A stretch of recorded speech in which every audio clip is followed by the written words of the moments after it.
Hello everyone, this is Mike Rempel from another set of eyes with today's Excel Bytes blog post. Today we're going to take a look at the function choose. So what choose does, if we take a look at what the syntax and the detail that Excel provides, choose a value or action to perform from a list of values based on an index number. So you can see the syntax is index number, comma, then value 1, value 2, value 3, etc. And you can have up to 254 values within the choose function.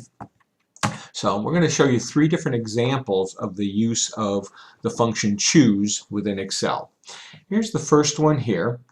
Notice how we have a little table up here, name, months, sales, and territory number. So what I've done is create a little list here with the choose function. So it's saying look at cell B9 as your index number. So B9 in this case is 3. I'm using data validation to choose the number I want in cell B9. And then depending on what that number is, pick from this list Tom, Fred, Jane, Larry, Sue. So if you notice the third item in the list, Tom, Fred, Jane, Jane is what populates in that cell when I choose a 3. If I change it to a 5, it goes to Sue because Sue is the 5th one of the list. In cell C9 and C12 and C15, I'm using the new function in 2013, which is formula text, so you can see what formula is in the cell that we're looking at. So in this case, choose, very simple. You have your index number, and then based on what that number is, picks from that list of, again, up to 254 items. The second example we're going to look at is using it in conjunction with sum.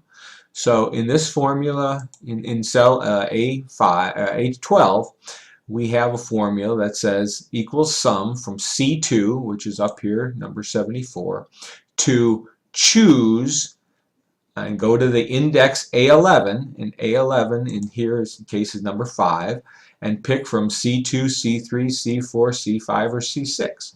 So depending which number I indicate in cell A11 will determine how far down this column we're going to choose. So if I just hit a 1 in that column, it's only going to basically sum from C2 to the first item in this list, which is C2. So C2 to C2 is just 74, and that's the total that I get.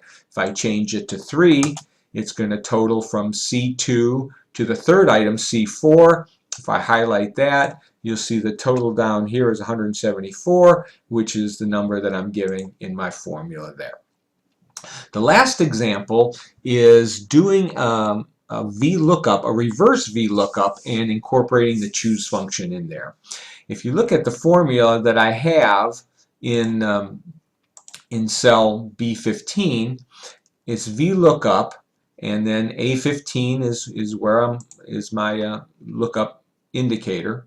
And then I want to, the range is using the choose function. And what I've done here is I've incorporated array constants. Array constants are explained in this link here, and you'll see that below the video. You can go there and get a little more information from Microsoft about that. But in essence, what this is doing is taking and creating a table. Notice I have a 1 and a 2 separated by a comma in curly brackets, and it's saying go to D2 to D6 is my number 1, and A2 and A6 is my number 2, and create a table. So in essence, this table down here is an example of what's being created using this function.